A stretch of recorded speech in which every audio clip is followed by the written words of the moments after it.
sa kaliwanagan. Nanalangin po tayo.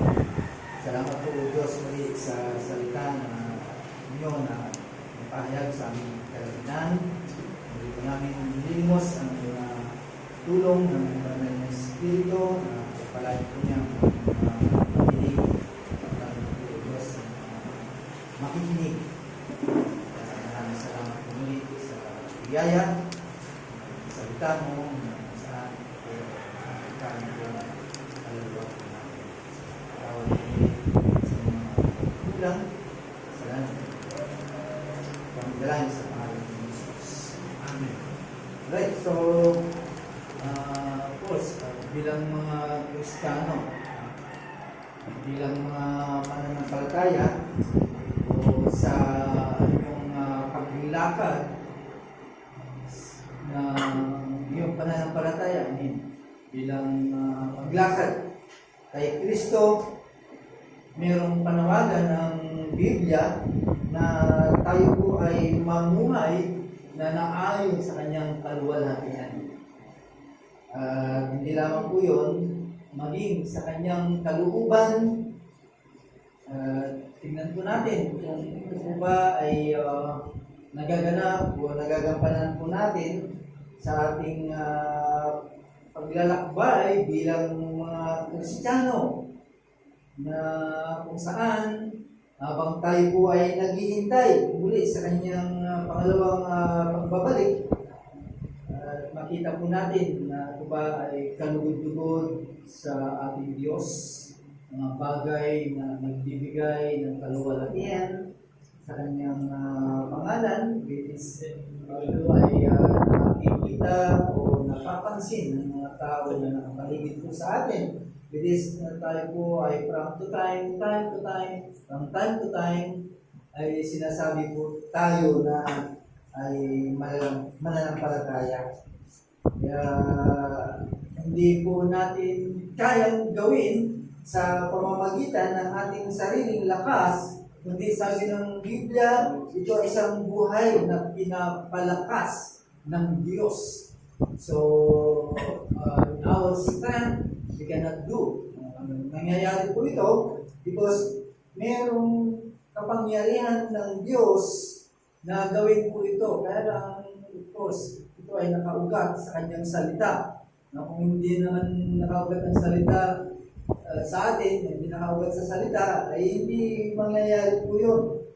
Kaya lang, dahil ang salita ng Diyos, ang siyang pangunahin po natin, ito po ay nangyayari.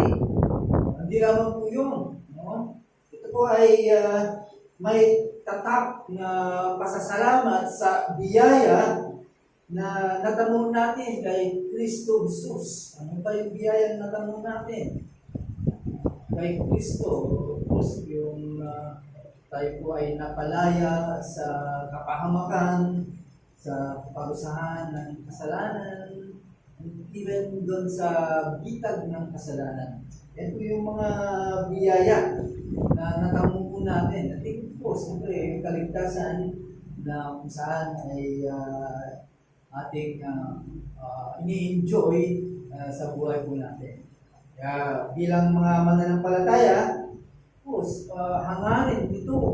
Ikaw bilang isang Kristiyano, hangarin mo na ikaw ay lumago sa kaalaman ng kalooban ng Diyos. Hindi lang yung kontento na po tayo sa pagiging-ligtas. Kailangan mong lumago because bilang mananampalataya, marami tayong dadaanan. Okay lang sa akin, nakahigalan tayo sa process. Maghihintay na lang tayo, ano yung gawin ng Diyos. Pero may mga bagay na dadaanan po natin. Kaya bawat Kristiyano, bawat mananampalataya, dapat hangarin po niyang lumago sa kalooban ng Diyos upang makapamuhay ka ng nararapat sa Panginoon. Paano? Of pinapalakas ng kanyang lakas. Dahil sa kapangyarihan, lakas ng Diyos ay nangyayari yun. Hindi lamang po yung kanyang kalakasan, hindi yung umaapaw na pasasalamat para sa kaligtasan na taglay-taglay mo ngayon. Diba? Walang pa nga yung binabanggit natin na salitang pasasalamat para lang ibigay yung pasasalamat po natin sa kaligtasan natin. Kung meron pang mas higit na dapat gawin ng Kristiyano, yung pantayan. O at least mapantayan po natin yung ginawa ni Kristo. No? Sa mga kapatid. Pero sa kaligtasan ng iba, ay hindi natin magagawa. Kaya ang tungkulin lang po natin, course, ay yung ibahagi ang magandang balita po para sa kanila. Kaya dito sa ating teksto, ay binibigyan tayo ni Apostol Pablo ng isang plano. Plano para sa ganitong uri ng pamumuhay. Ano yun? Ano ba yung uri ng pamumuhay? Isang buhay o isang pamumuhay na nagbubunga. Hindi naman po yun. Hindi paglago, lumalago sa kaalaman. As you continue bearing fruit, kailangan lumago ka din sa kaalaman kay Kristo. Right? Kaya pinalakas ng kapangyarihan ng Diyos. At ito ay Diyos ang kapangyarihan ng Diyos. No? Kapag yun ay nangyari, of course, tayo po ay tumutugon ng mayroong taus-pusong pasasalamat. Okay? Bago yun, talagang walang patid na pasasalamat sa Diyos. From time to time, kahit anong ginagawa ko na din, noon na maalala po natin yung biyaya na natamo natin kay Kristo, ayun na, tuloy na kahit ikaw ay anong ginagawa mo, andun lagi, namumutawin lagi ang ating buong pusong pasasalamat sa Diyos. Kaya tignan natin kung paano natin linangin o paano natin lalo pang mapag-aralan ang mga katangian na ito sa ating buhay habang nagsisikap na ang bawat isa sa atin ay lumago sa kaalaman ng kalooban ng Diyos. Okay? Ang pamagat-kamalan pala ng ating pinag-aaralan ay hangaring na paglago sa kalooban ng Diyos bilang mga Kristiyano. Dito ay ninanais ng Diyos at pinararapat ng Diyos ng isang buhay na nararapat sa Kanya. Okay? Ang sabi po ng talata 10, hinihikayat ni Apostol Pablo ang mga mananampalataya sa Colosas na mamangha sa isang pamumuhay na nararapat sa Panginoon. Na ibig sabihin, na lubos, na nakakalugod sa Kanya. Kaya dito ay ang kabuuan nito, binubuo nito, ang talatang ito sa tawag na Kristiyano. Ibig sabihin, mamuhay ng ayon sa kadakilaan ni Kristo at ayon sa Kanyang kalooban. Kaya maintindihan po natin po ito at maunawaan natin po ito ay magsimula tayo sa pagsusuri ng dalawang pangunahing bahagi ng ganitong buhay. Ano ba yun? Buhay ay nagbubunga ng mabuting gawa. Nagbubunga sa bawat mabuting gawa. Tandaan po natin, ang pamumuhay ng nararapat sa Panginoon ay hindi pwedeng paghiwalayin. Hindi maaaring paghiwalayin sa pagkakaroon ng bunga sa mabuting gawa. Anong ibig sabihin po nito sa practical na paraan? Nangangalugad ito ng ating pananampalataya ay dapat magbunga ng nakikitang resulta. Kaya yung pananampalataya mo, kapag walang resulta, ay pwede yan, patay yan. Dahil dapat merong bunga ang iyong pananampalataya, ating pananampalataya. Kaya nga sinasabi ng Santiago chapter 2, verse 6, sapagkat ang katawan na hiwalay sa espiritu ay patay. Tignan niyo yung comparison, yung pagka halintulad, ang katawan daw na hiwalay sa espiritu ay patay. So, gayon din naman ang pananampalataya na hiwalay sa mga gawa ay patay din. Patay din ang pananampalataya na walang gawa. That's why binibigyan din ni Apostol Pablo ang talatang ito na ang pananampalataya ay hindi lamang isang intelektual, hindi lamang isang karunungan. Maraming mga Kristiyano na talaga naman overwhelmed ang kaalaman at karunungan. Hindi doon lang. Hindi lamang sa isang intellectual na pagkilala o isang pasibong paniniwala o passive belief. Ito ay isang buhay na pwersang nagbabago na nagdudulot ng aksyon katulad ng katawan na walang spirito ay patay. Ibig lang sabihin, ang pananampalataya na walang mga gawa ay walang silbi. Alam natin, meron po tayong salvation by faith. No? Saving faith. Okay? Hindi pwede ko questionin yun dahil yun po ay regalo ng Diyos yun sa iyo. Kaya ka naniwala.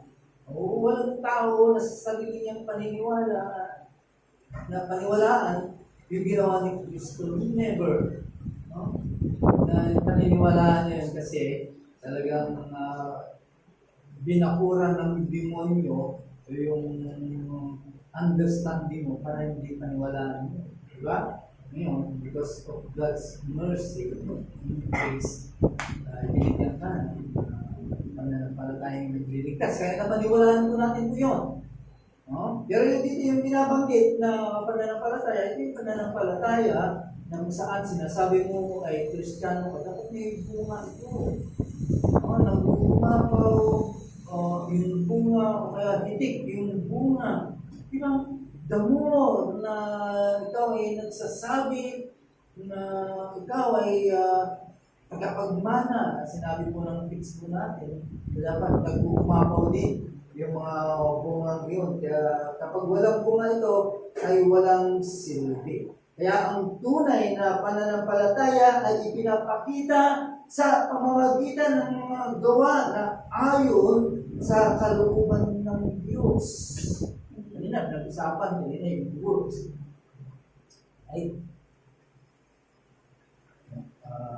nalaman po natin talaga yung works to save or works after save. No? Kaya ipinapakita, ano bang mga bunga po ito? Ipinapakita ang mga pagbabagong naganap sa buhay ng mananampalataya. Meron kang mapapansin na sa sarili mo bilang Kristiyano, nagtaka ka o maaaring luwandering bakit hindi mo na ginagawa ito. Napalitan na ng mga bagay na nakakalugid sa Diyos, right? And yan po ay naranasan po natin ng bawat isa po sa atin. Yan po yung resulta ng iyong pananampalataya. Kaya may resulta. Okay? Of course, nakita po natin. Pero after na naging ligtas ka, kailangan makita yung bunga kasi ito yung isang paraan, isang palatandaan na ikaw ay mananampalataya. Alam naman natin na hindi ang mga gawa ang nagliligtas. Right? Kahit anong gawin mo sa buhay na to para makamtan mo ang kaligtasan, kahit tumuod ka pa from here to Pulo, so, lumapit ka na ng Pulo. hindi sa makakamtan ng kaligtasan. No? Kahit pumila ka sa nagdaang kaganapan nitong January, kahit magpahapit ka, kung buhatin mo pa rin ka, yung karikon, kahit mapusulan na sa paa, nagiri, ay ginagawa nila just to know na maliligtas po sila doon. Okay? Hindi po pwede po yun. Kaya, ibig sabihin, gumagawa po tayo dahil yan po ay yung bunga at patunay na ikaw ay Kristiyano. Kaya, tandaan po natin mga kapatid, ang isang pananampalataya na dulot ng mga gawa ay yan po ay tandaan po natin. Hindi ang mga gawa ang magliligtas sa iyo, kundi ang isang pananampalataya na nagdudulot ng mga gawa. Kaya kung walang patunay, tandaan po natin, kung walang patunay ng mabuting gawa, tanungin po natin ang pagiging tunay na mananampalataya. Tanungin natin ang pagiging tunay na mananampalataya ng bawat isa puso. Ito po yung dapat natin. Kaya kung ating titignan, lalo pa itong binigyan ng suporta ng Ephesians chapter 2 verse 10. Yung ating babasahin. Ano sabi po ng Ephesians chapter 2 verse 10? Memory verse po ito. Pagkat tayo ay kanyang nilikha ni Kristo Jesus upang gumawa ng mabubuting gawa na inihanda ng Diyos ng una upang lumakad tayo sa mga ito. Dito pinapaalala ni Pablo sa atin na hindi lamang tayo naligtas sa pamamagitan ng biyaya, sa pamamagitan ng pananampalataya, kundi tayo ay nilikha upang gumawa ng mga mabubuting gawa. Again, paulit-ulit na sinasabi po natin na ang mga mabubuting gawa ay hindi ang paraan ng kaligtasan, kundi sila ay patunay ng kaligtasan. Kaya kapag mabuti ang iyong ginagawa, yan yung patunay.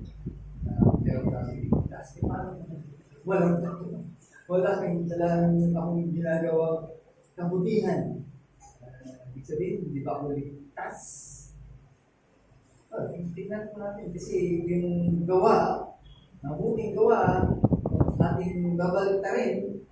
Right? Yung mabuting gawa ay bunga ng iyong pananampalataya. Kaya ka gumagawa ng mabuti para maligtas ka. Ayun yung kasi ang nangyayari ngayon. Nagsusumikap, nagkakumahog na gawin ang lahat para lang makamtan, maligtasan. While sa mga totoong Kristiyano, nagulat siya dahil meron bunga. Yun po ay gumagawa ng mga mabubuti.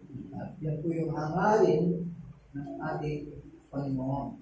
Kaya patunay ng kaligtasan ay yung mabubuting gawa.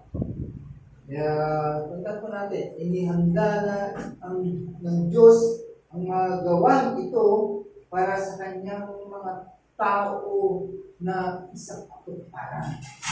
Handa na ito. Para magawa po natin, may katuparan po natin. Why? Because ito ay likas na bunga ng buhay na binago ni Kristo. Likas. Ibig sabihin, talagang yun ang dapat mangyari. Kapag binago ka ni Kristo, kinilala mo si Kristo, mayroong kung nga lalabas ay ligtas na yung nature ng isang binago kay Kristo. Kaya masabi ko kanina, kapag wala yun, ay tanin natin ang ating sarili. Kaya malinaw ang relasyon ng pananampalataya at mga gawa. Okay, tandaan po natin, tayo ay naligtas sa pamamagitan ng biyaya at sa pamamagitan ng pananampalataya. Ngunit, ang iyong pananampalataya ay ipinapakita sa pamamagitan ng mabubuting gawa na ating sinasagawa bilang pagsunod sa tawag ng Diyos. Tandaan pa natin, hindi ito optional. Itong mga gawain na ito ay hindi po ito optional o optional. Hindi ito optional, ha? Kundi ito po ay mahalaga kasi isa ito sa pagkakakilanlan ng mananampalataya kay Kristo. Kaya minsan ang sinasabi sa atin ng mga kapitbahay natin, mga kaibigan natin, yan ba yung kay Kristo, yan ba yung nakaibig kay Kristo, yan ba yung tinatawag na Kristiyano, yan napupulaan po tayo. Kasi pagkakilanlan sa iyan nakikilala ka dahil sa mga bunga ng iyong pananampalataya. Sabihin, sabi nung isang bata na minsan ay meron siyang pangangailangan. Nakita siya ng isang matanda, nilapitan at tinugunan ang kanyang pangangailangan. Pagkatapos na, sinabi ng bata, he is like Christ. Yung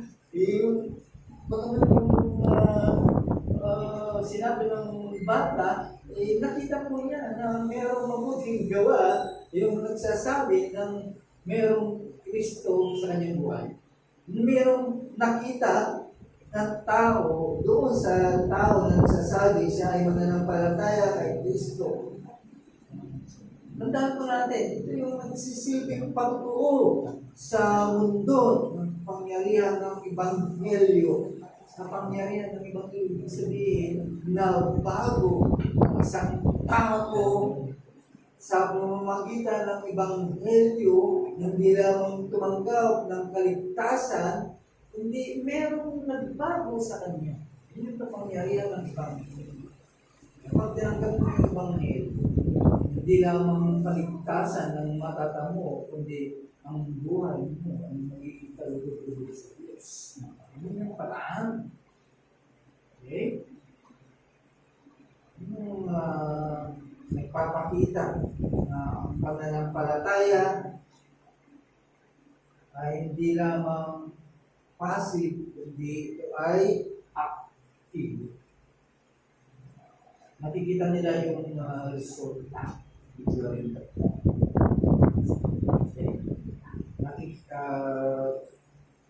Aktibo sa pagbabagong buhay at sa pagpapabuti ng mundo sa paligid natin. Kaya mababago ang paligid natin. In the moment na mapakinggan nila ang gabi ng Ebanghelyo. Kapag na Christmas, lahat ng tao, how peaceful.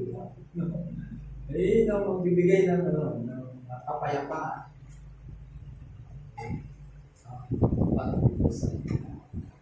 So, anong magiging sora ng pagbubunga na ito sa ating pang-araw-araw na buhay? Ano itong mga bunga na ito? Yung common lang na ginagawa natin, nagagawa din yun ng mga hindi Kristiyano. Diba? Pero merong mga gawa na hindi nila nagagawa. Ay yung gawa ng awa sa kanila. Yung awa na ang taong yan ay mapapahama kapag wala sa Kristo sa kanya. Hindi nila kaya gawin yun. Yung awa na pagkalam nila ay mapupunta sa impyerno ang taong ito kapag wala si Kristo. Eh?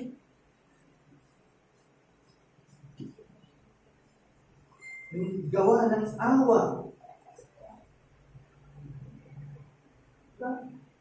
Mga kabutihan na dapat gawin ng Kristiyano.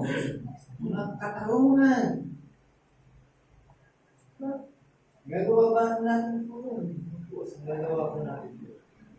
Kasi hindi tayo papayag na walang bunga ang ating pananampalataya. Diba? Kailangan may pakita mo natin kasi palatandaan po yun para sa atin. Kaya asamin po natin, sikapin natin na matuto o magbunga ng ating pananampalataya. Kasi doon nila nakikita ang karakter ng Diyos na sinasabi mo ikaw ay anak ng Diyos. Dapat makita nila ang karakter ng Diyos. Kaya nga ito yung tinuro ng ating Panginoon Jesus sa Matthew chapter 5 verse 16. Ano sabi ko doon? Ang mabubuting gawa ay magbibigay ng luwalhati sa Diyos. Ito ay nagbibigay, nagpapatutuo sa kanyang makapangyarihang pagbabago. Pero kapag hindi po nila nakita po no, isipin nila ang Diyos mo, parang walang kapangyarihan na baguhin ka. Diba? Kaya inahamon po nila. Diba? Kaya dapat ang makita po sa bunga ng bilang pananampalataya. Tandaan natin, hindi lang ang pagbubunga ng tanging tanda ng isang nararapat na buhay. Hindi lang po yung bunga, yung nakikita po sa atin, ang paratandaan ng buhay. Sabi ni Pablo habang patuloy na nagsasabi, no? Okay, gumagawa na. Andiyan na yung mga mabubuting gawa. Pero hindi natigil si Pablo po doon. Kundi nagpatuloy po siya. Okay? At ito ay may kinalaman sa paglago, sa kaalaman ng Diyos.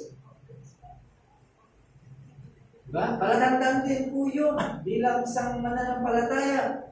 Yung hangarin mo na lumago sa paglago, sa kaalaman sa Diyos. Diba? Minsan, tumitigil na sa unang hapa, ayaw lumago, kaalaman. Ito yung pangalawang aspekto ng pamumuhay na nararapat sa Panginoon. Hindi lang po sa magagandang gawa. Kundi pangalawa, yung hangarin na lumago ka sa kaalaman sa Diyos. Yun yung mahalaga ito. Tandaan po natin, hindi lamang basta ito academic. Academic kasi sa knowledge. Kapag nalaman mo, pwede mo lang paggawa. Kaya intellectual na kaalaman. Kundi ito po ay isang ugnayan at magbabago anyo. Mga Kristiyano kasi na talagang very intellectual, talagang masipag. Siyempre, yung pasipag kaya pag ginawa po natin po yun sa tamang paraan, hindi lamang ikaw ay lumago, kundi merong pagbabagong anyo na magaganap sa iyo. Sabi ng Psalm 119 verse 11. Okay? Tignan po natin. Sabi ng Psalms 119 verse 11.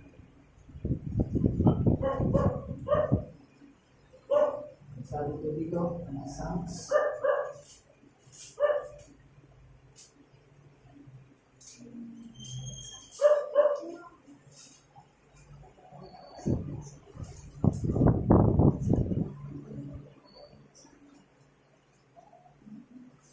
Sabi ko dito, iniingatat ko ang iyong salita sa aking puso upang wag akong magkasala laban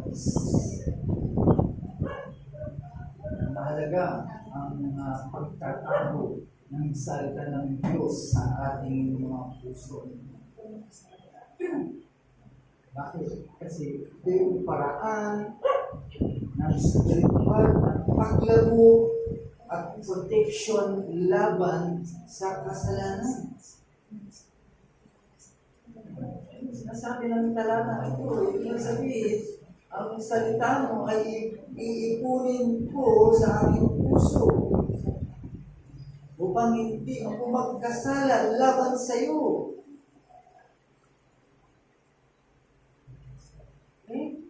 Ano ibig sabihin ko nito? Ang pag-iipon ng salita ng Diyos ay nangangahulugan. Ito ay pang-internal, sabihin pang-kalahatan.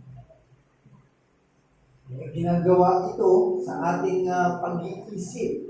Gawa ng desisyon sa mga action, kabilang na rin dito yung mga simpleng mga bagay. Kaya kapag ang salita ng Diyos nasa puso mo, makikita mo, ma-aware ka sa mga gagawin po na tamang hakbang ng paglago sa spiritual.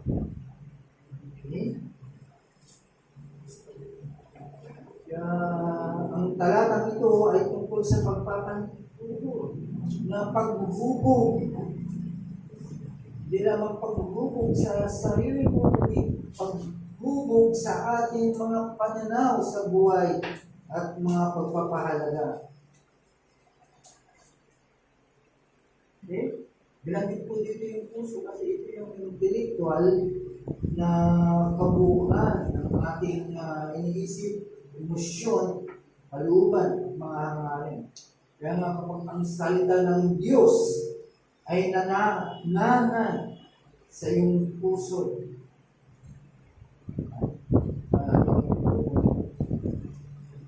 ay nakaka-apekto po ito sa bawat aspeto ng ating mga buhay. At yan ang gagabay sa iyo sa paghambang ng kabanata. The more you read the Word of God, the more you holy become. Sabi ng mga biro yan, it's true. Diba? Yan, paraan ng paglago. Alam mo yung layunin kung bakit sabi ng Psalmist ay itatago ng salita ng Diyos. Anong layunin? Upang hindi magkasala laban sa yung solusyon sa salita ng Diyos sa mga bagay na ayaw po natin gawin. Kapag ang salita ng Diyos puno sa puso mo, ay matapos. Kasi ito ay magiging laban sa kanya.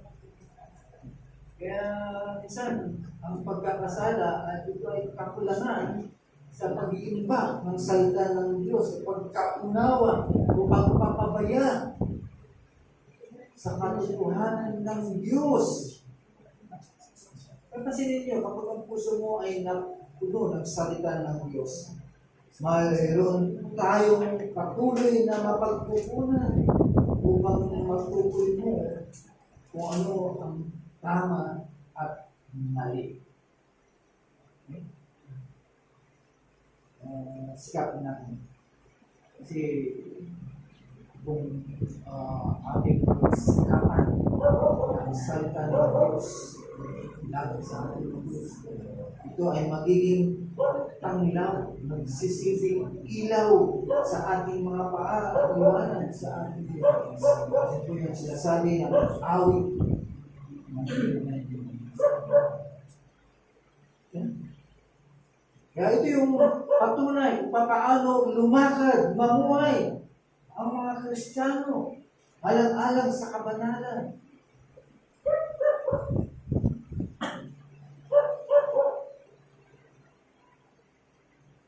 Kasi the more na ikaw ay maraming nalalaman sa salita ng Diyos, mas kukonti ang puwang ng kasalanan. Okay? Ngayon, kung mas marami ang wala kang alam, ay talaga mas maraming kasalanan ang hindi mo maiwasan. Diba? Kaya kapag ito ay nalaman mo, ay hindi lamang nagbibigay ng gabay sa ating mga aksyon, hindi tinabago ang ating mga hangarin. Tinutulungan tayo na mahalin ang mga bagay na mahal ng Diyos at kamutihan ang mga bagay na kanyang pinamumulian.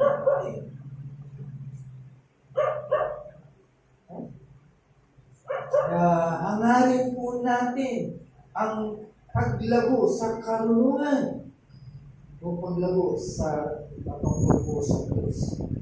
Kaya magsigasig po tayo sa pag-aaral ng Biblia.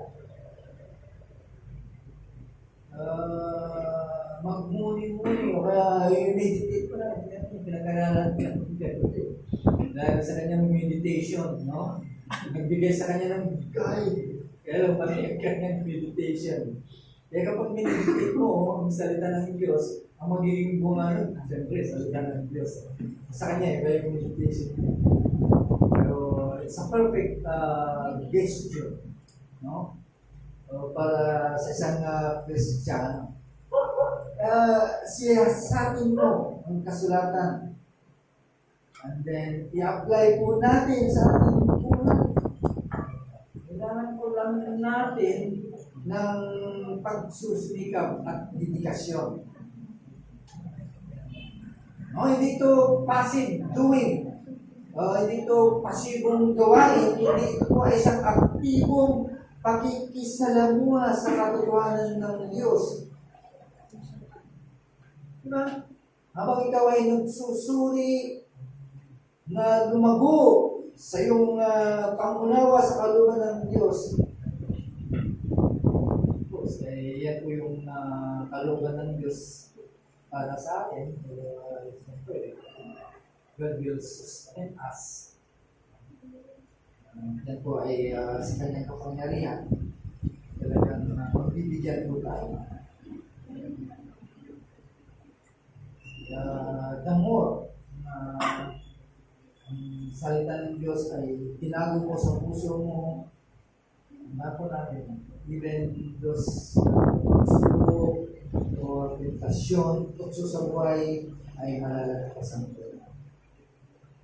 Ang patuloy na paglubog sa salita ng Diyos ay naghahanda sa atin upang gumawa ng makadiyos na desisyon at mamumuhay ng may integridad bilang mga Kristiyano.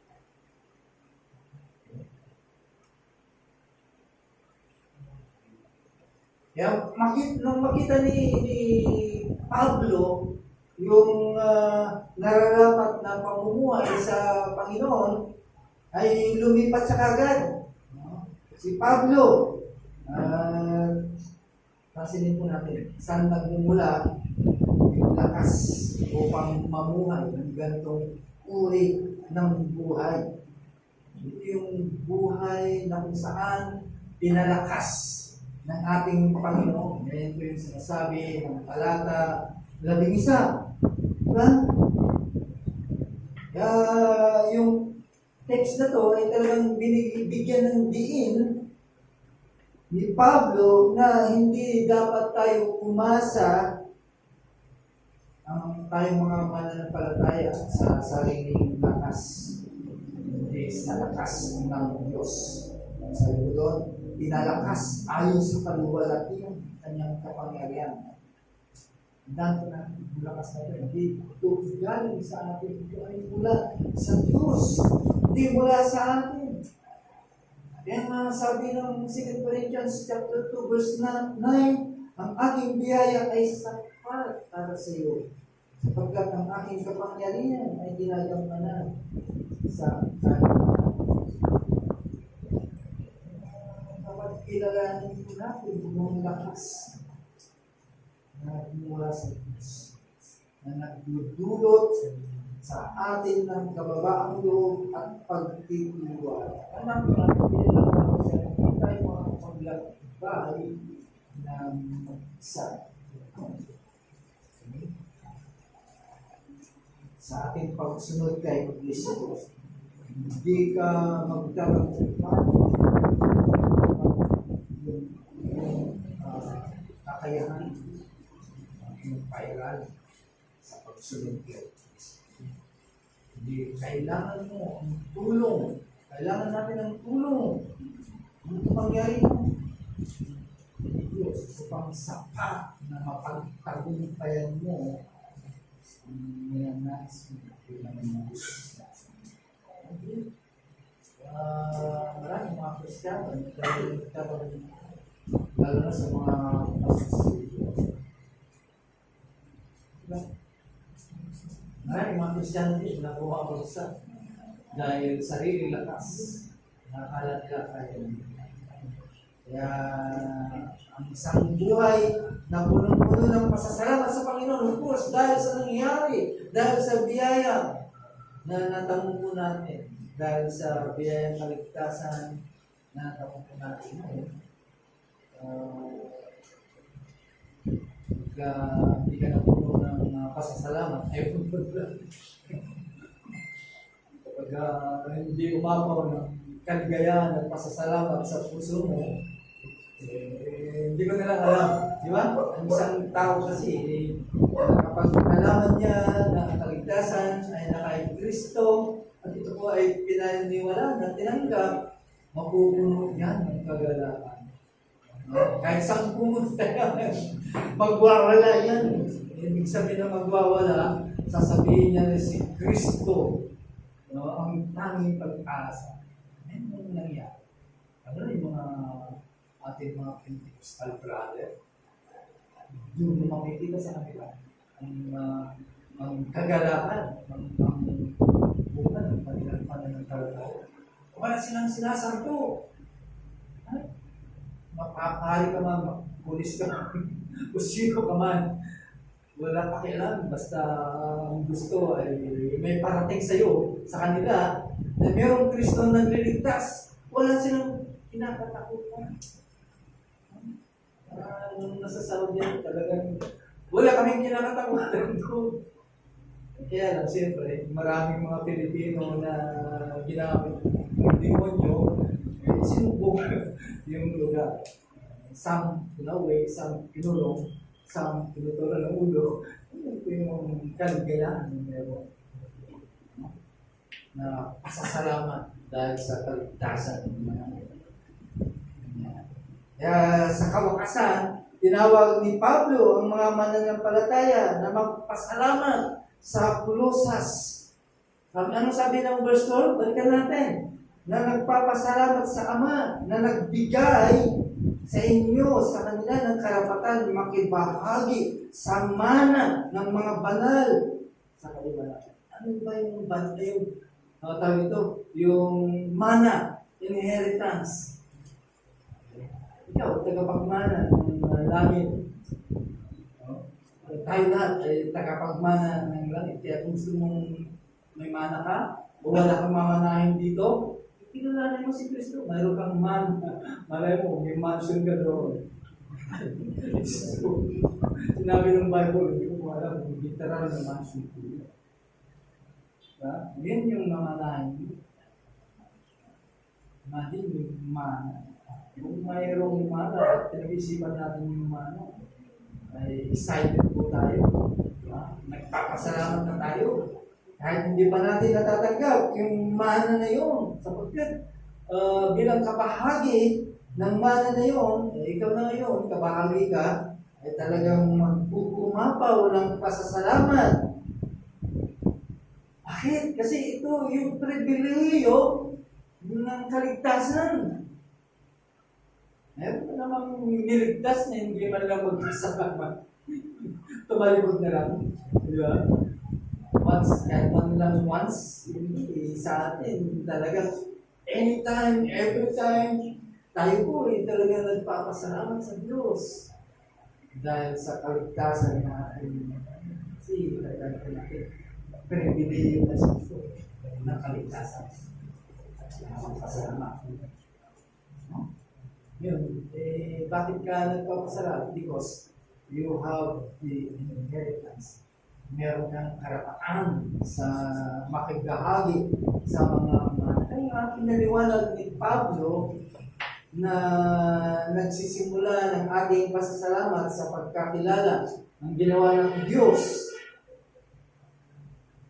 Okay? Again, in Ephesians chapter 1, verse 5 to 7. So, I-explain na lang po natin.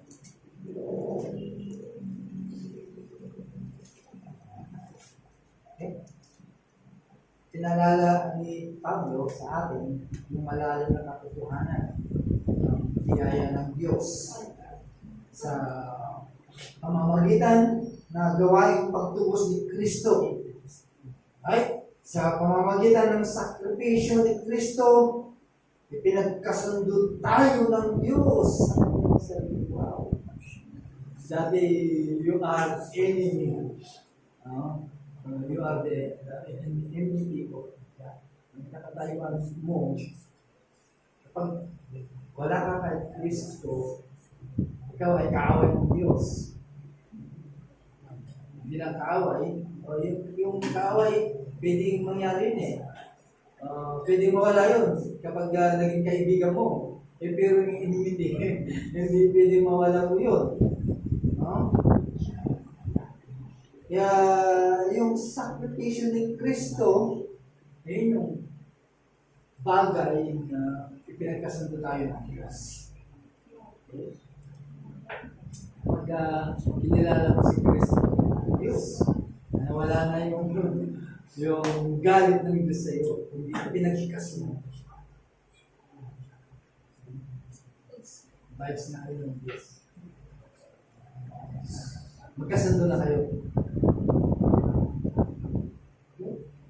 Dahil sa kanyang sakripisyo, ipinagkasundo tayo ng Diyos sa kanyang sarili. Ay, ano yung mga bagay na pinagkasundo? Inalis ang hadlang ng kasalanan na naghihiwalay sa atin mula sa kanyang kabanalan. Kaya hindi ka po pwede. Dahil ikaw, tayo lahat ay nakasalanan. There no way na pwede tayo magkasundo sa Diyos. Okay? Sa pamamagitan lamang ng Kristo.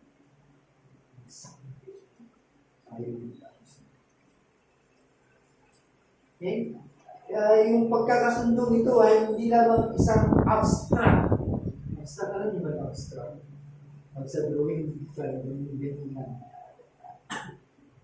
Hindi lang ito abstract na theological na konsepto, kundi isang personal at nagbabagong realidad. Totoo po ito. Hindi ito malabnaw, kundi ito ay katotohanan. Bakit? Kasi tayo ay pinatawad. Ikaw ay pinatawad sa iyong mga kasalanan. Inampong ka na sa pamilya ng Diyos. Bilang mga mananampalataya, hindi ka na stranger, hindi ka na kaaway ng Diyos, kundi mga minamahal na anak. Transfer ka na dati kaaway ka ng Diyos. Ngayon niya, every time na lumapas ka sa daanan mo, kaaway ka ng Diyos. Away nga, di ba? Di ba pagka-away, walang kayo. Ano ka sa loob? Okay? Ngayon, minamahal. Lahat ng pagbuhay. Okay? Pinili at tinubos ng kanyang buhay. Balikan po natin yung binanggit ni Pablo sa talata 5. Pag-ampo. Hindi ito nakabatay sa anumang ginawa natin. Ay sa ginawa mo ay inang gusto. Ito ay kalooban at pag-ibig ng Diyos. Naging ito ay posible because of love of Christ. Now, balikan po natin ang 1 Peter chapter 1 verse 3. Ano po yung sinasabi?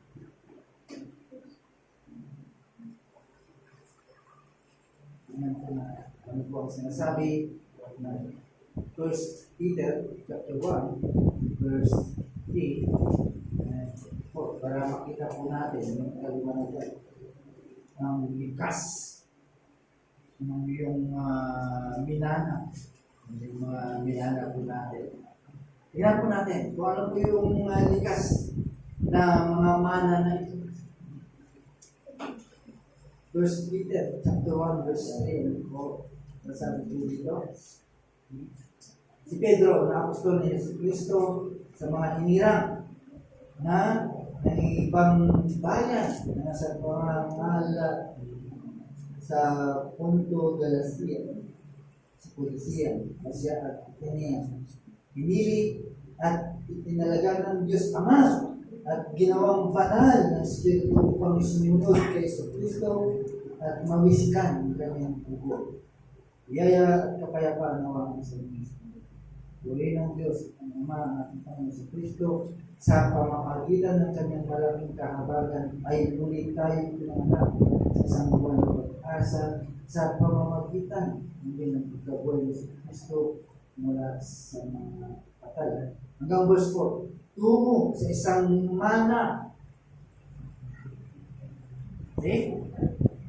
Tungo sa isang mana, hindi nasisira, walang lumis at hindi tumubukas na inilaan sa langit para sa iyo.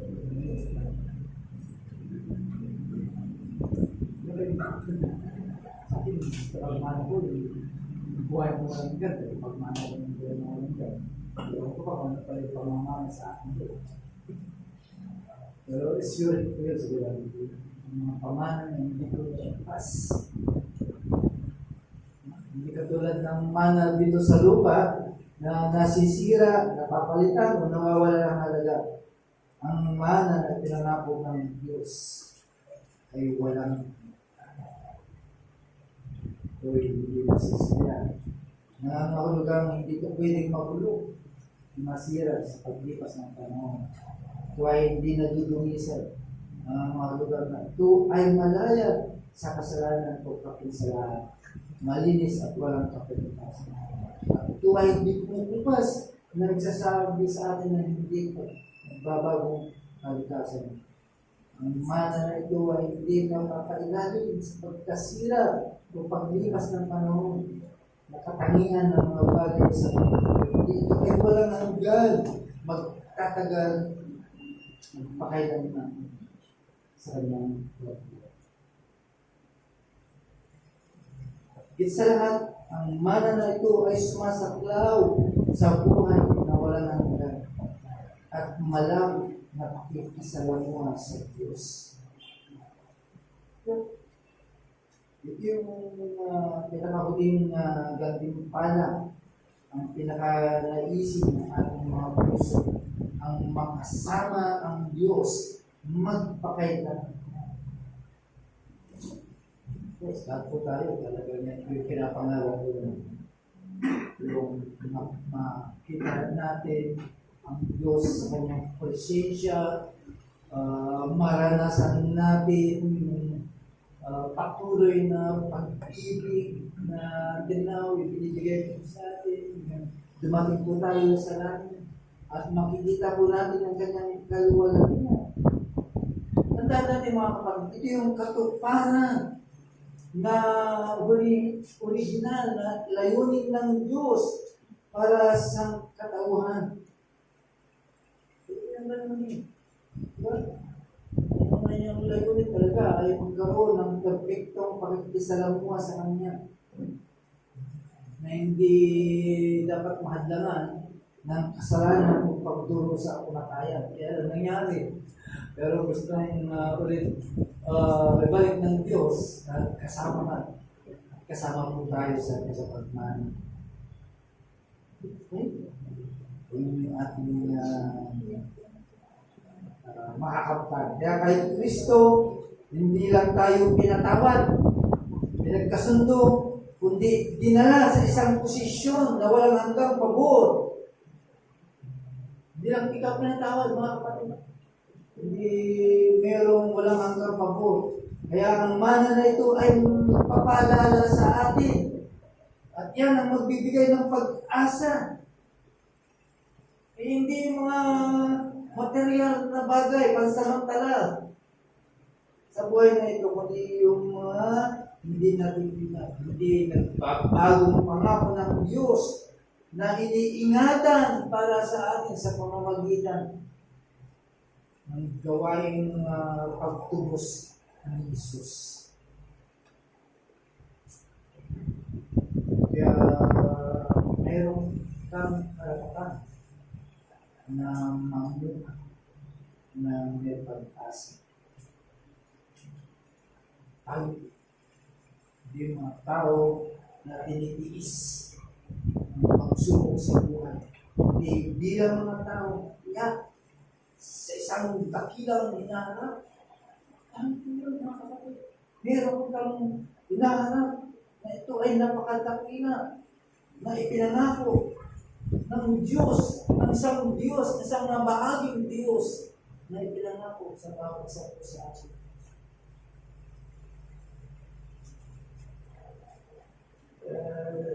Tanda po natin sa ganitong napakayang mana na iniingatan para sa iyo, ano magiging tugon ng bawat isa sa atin ay ito ay pagtugon ng isang taos-pusong pasasalamat. Kaya ito yung muling binanggit ni Pablo sa lahat ng mga bagay. Ito yung magiging katapusan. Yung pagpapasalamat. Walang tapos ang pagpapasalamat. Kasi pagpapasalamat ay natural na tugon lamang ito sa mga karapat dapat na tumanggap ng pabor. Di ba? Normal na tugon po ito, lalo na sa Diyos. Kaya tawag po sa atin, yung mga tawag ng pagpapasalamat. Balikan po ulit natin Ephesians chapter 2, verse 8 na sa biyaya lamang po tayo naligas. Diba? Kaya lahat ng mga pasasalamat ay nararapat lamang sa Diyos. Diba? Kaya paano ang gagawin po natin? Kailangan po natin. Kaya dapat nandito ka sa araw ng linggo dahil ang pagpapasalamat ay pinapalakas.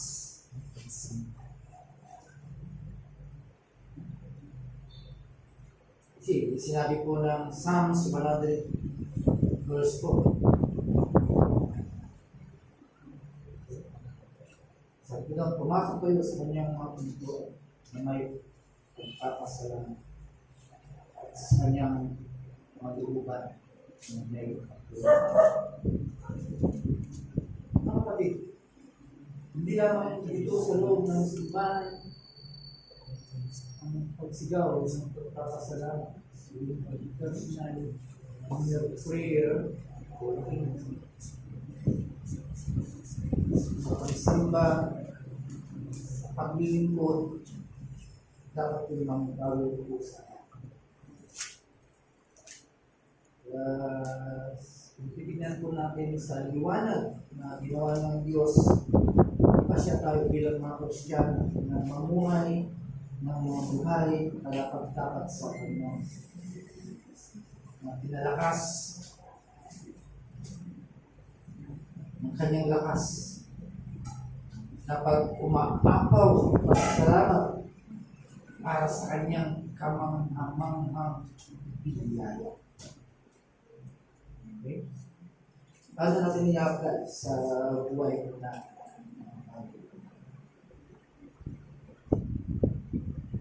ang pilitin po natin, isang pamumuhay na nagbubunga sa bawat mabuting gawa.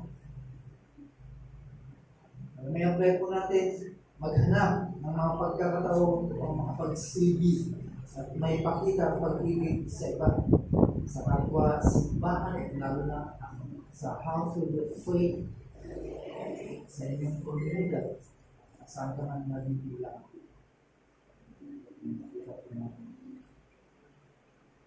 Ilang prioridad ang paghahanap ng kaalaman tungkol sa Diyos. Gawin ko natin. Regular na mag-aral at magnilay-nilay sa salita ng Diyos upang palalimin ang ating pagkaunawa. Ano binabasa ang Bible? Para nakita mo. Malalim na makita mo kung ano ang karakter ng Diyos, kung ano ang kanyang kaluhugan, kung ano ang kanyang mga pamamanaan. Lahat po yun ay biyaya para sa atin. Magtiwala tayo sa lakas ng Diyos, sa kapangyarihan ng Diyos, hindi sa ating kapangyarihan. Okay? Meron po tayong limitasyon. Ilalangin mo ang limitasyon. Wala kang kanya. Pero kung ginagawa mo po ito, sarili ka kaya, gusto mo sa ating Panginoon. Okay? Magiging sa Diyos. Higit sa lahat, manalangin para sa kapangyarihan ng Banal na Espiritu upang palakasin. Of course, kapag dumating ang mga tukso o anything, mga pagsubok, mananalangin po tayo at hingin ang kapangyarihan ng Banal na Espiritu upang palakasin ka lalo pa sa oras ng mga ganito. Hindi natin kaya, sinabi natin yung pag-aalala ka rin. Dahil tayo, talagang mahina. Kasi kung wala tayong kahinaan, wala na tayong makikita ng admonition, wala na tayong makikita ng encouragement na galing sa privilege. Kaya na natin. Kaya, pangulas, hanapin ang iyong lakas at intensidad kay Kristo. Right? Nabi mo kay Kristo because tayo ay pinalakas ni Kristo upang mamuhay ng isang buhay na karapat-dapat sa Panginoon. Hindi sa pamamagitan ng sarili mong lakas, hindi sa pamamagitan ng kapangyarihan na kanyang pinagkaloob sa bawat isa sa atin. Yan yung nice. Sikapin po natin ng mamuhay ng karapat-dapat.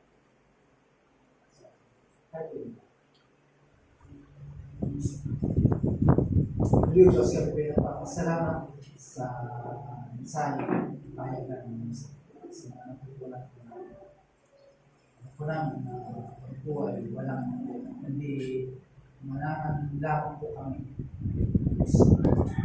Alam po namin, Diyos, kumanda kami sa kilala ko sa iyo. Tinanggap na namin ang kabayaran ng aming pananampalataya sa iyo. Yan po ay kapatawaran ng aming mga kasalanan sa kapangyarihan ng kasalanan. Kaya po ito ay pinalaya ko. Yan po ay aming pinagpapasalamat. Kaya puno-puno ang puso po namin sa mga bagay na ito, Diyos, na pinagpapasalamat. Hindi po ito matatapos. Sa mga wala pa kayo, please, sana yung mahusap ang mensahe. Tanging makapagbibigay lamang po Diyos kasunduan between God and Him, her, ay si Kristo na. Sana makapag sa mga nakinig sa online sa biyaya at kaimanan sa reklamo sa oras. Ang dalangin sa Panginoon.